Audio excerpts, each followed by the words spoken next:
이제 수술하고 나서 가장 중요하게 저희가 처음 말씀드리는 게 눈 비비지 마세요. 그리고 물 들어가지 않게 하세요 라고 말씀을 드리는데, 비비지 말라고 하는 거는 우리가 수술을 할 때 각막을 절개를 넣고 나서 봉합을 하진 않거든요. 절개가 들어간 부분이 닫혀 있기는 하지만 힘을 줘서 누르게 되면 이 상처가 이렇게 벌어질 수가 있거든요. 벌어지게 되면 외부에 있던 균이 눈 안으로 타고 들어가서 문제가 될 수가 있기 때문에, 그러면 이제 염증이 심해질 수가 있어서 이게 어느 정도 눌러도 안정화될 때까지는 비비지 마세요 라고 말씀을 드리는데, 그게 최소 주예요.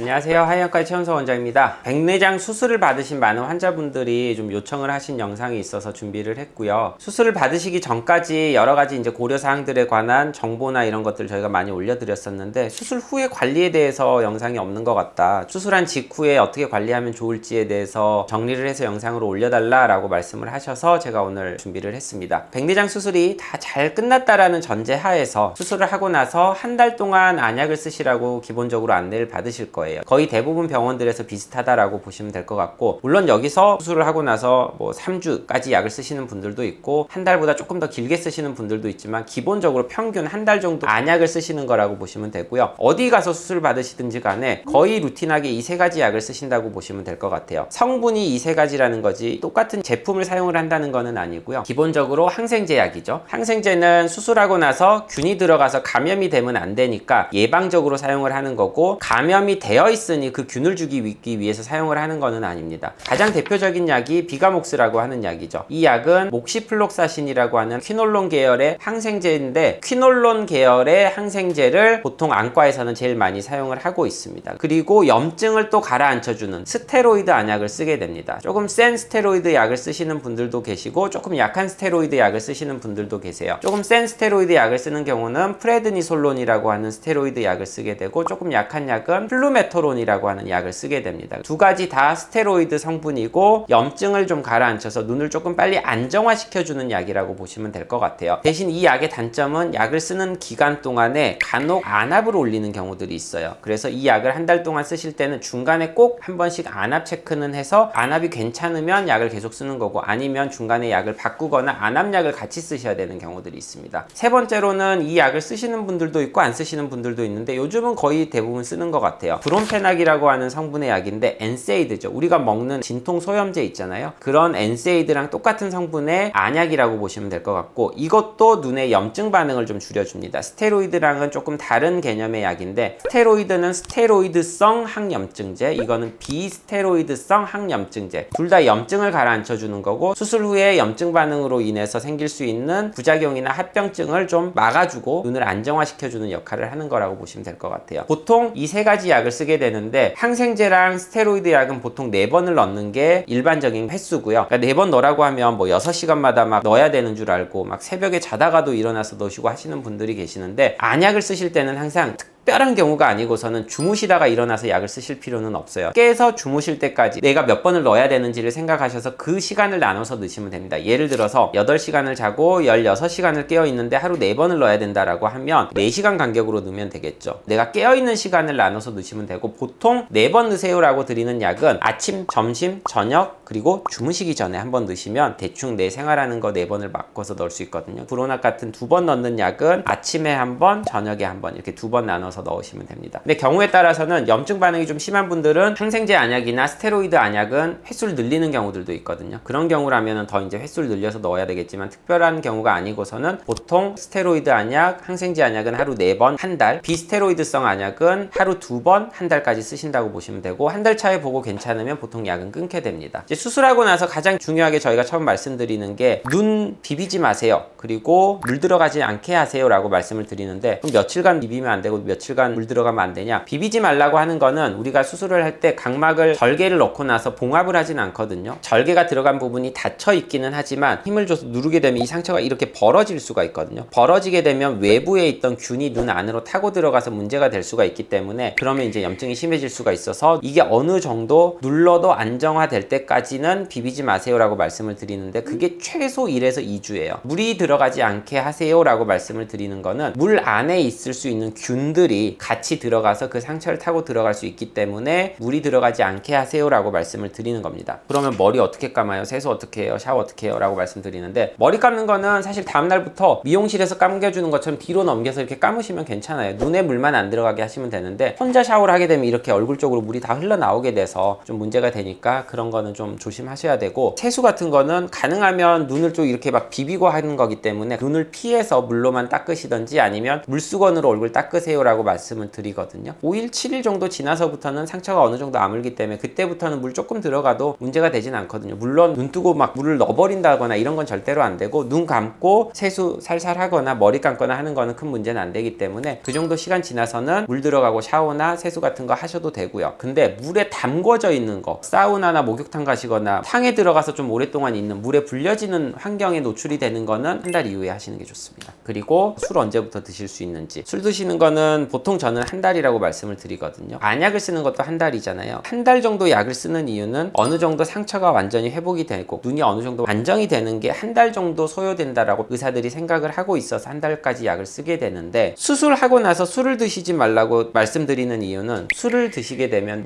몸에 있는 염증 반응이 조금 더 악화가 될 수 있거든요. 우리가 스테로이드 약을 쓰는 것도 그렇고 비스테로이드성 항염증 약을 쓰고 있는 것도 그렇고 다 눈에 염증 반응을 가라앉히려고 한 달 동안 이렇게 약을 쓰면서 노력을 하고 있는데, 거기서 염증 반응을 악화시킬 수 있는 술을 드셔버린다. 그러면 이제 내가 치료하고 있는 거랑은 반대 방향으로 악화시키는 거를 하는 거기 때문에 가능하면 술 드시는 거는 한 달까지는 좀 참아주시면 좋을 것 같습니다. 그리고 뭐 운동 같은 거 하시는 것도 여쭤보시는데, 가벼운 유산소 운동, 뭐 걷기라든지 가볍게 뛰는 운동들은 수술 다음 날부터 솔직히 하셔도 괜찮아요. 그러니까 앞에 나가서 산책하시는 분들 있잖아요. 다음 날부터 하셔도 전혀 문제는 없고요. 너무 많이 뛰어서 세게 뛰어서 땀이 뻘뻘 날 정도로 하게 되면 눈 안에 땀이 들어간다거나 아니면 씻어야 되면서 물 들어갈 수가 있으니까 그런 거는 당분간 좀 피하셔야 되는데, 눈에 물리적인 충격이 가해질 수 있는 거 있죠. 뭐 예를 들어서 운동을 하더라도 권투를 하신다든지 뭐 스파링을 하신다든지 내 눈에 직접적인 자극이 올 수 있는 거는 가능하면 한 달 이후에 하시는 게 좋고요. 그리고 웨이트, 몸에 힘을 많이 주기 때문에 압력이 좀 올라갈 수 있잖아요. 그래서 압력이 올라가면 또 문제되는 거 아니냐라고 얘기하시는 분들도 계신데, 사실은 그거 좀 무거운 거 든다 그래서 압력이 그렇게 많이 올라가지 않다라는 거 제가 과거에 직접 헬스 영상으로 한번 보여드린 적도 있었고요. 올라간다고 하더라도 눈에 크게 문제가 되진 않거든요. 그래서 보통 그것도 한 2주 정도 지나서부터는 가능하고, 테니스, 탁구, 뭐 골프 이렇게 순간적으로 힘을 줘서 때리는 운동들 있죠. 그런 운동들은 저는 한 달 이후에 하시라고 그래요. 그 이유가 힘줘서 문제가 되는 게 아니고, 때려서 그 공이 내 눈으로 혹시나 날라오면 완전히 상처가 안 아물었을 때는 대형 사고 날 수가 있거든요. 그래서 그거는 가능하면 한 달 이후에 하시는 게 조금 더 안전할 것 같습니다. 파마나 염색 같은 거 수술하고 한 달간 보통 하지 말라고 말씀드리는 이유가, 그 염색약이나 파마약에서 나오는 기화된 물질들이 눈에 이제 자극을 줄 수 있기 때문에 그런데요. 예전에 한 달이라고 얘기를 하지만 요즘은 염색약도 좋아져서 산화제 많이 안 쓰는 그런 것들은 눈에 막 이게 직접 들어가지만 않게 하면은 한 2주 정도 지나서는 파마 염색도 저는 가능하다 생각합니다. 흡연 되게 많이 물어보시는데, 솔직히 그거 왜 물어보시는지 모르겠어요. 제가 끊으라고 해서 끊을 수 있는 것도 아니고, 담배 피시는 분들 중에 솔직히 일주일 참으실 수 있는 분 계세요. 일주일 참으면 담배 끊는 거잖아요. 끊을 수 있으면 이 기회에 끊어버리시라고 저는 항상 말씀을 드리지만, 뭐 담배 피는 게 눈에 큰 회복 과정에 영향을 주는 건 아니기 때문에 피셔도 상관은 없고, 오히려 못 펴서 스트레스 받는 게 더 문제될 수 있으니까 적당한 수준의 흡연을 좀 하시는 게 저는 중요하지 않을까 생각하고, 그래서 오늘은 이 수술하고 나서 관리하는데 이제 여러 환자분들이 궁금하셨던 내용에 대해서 좀 정리를 해드렸고요. 혹시 뭐 더 추가적으로 궁금하신 내용 있으시면 밑에 댓글 남겨주시고요. 제가 직접 댓글 달아드리도록 하겠습니다. 이상 하이안과의 천석 원장이었습니다.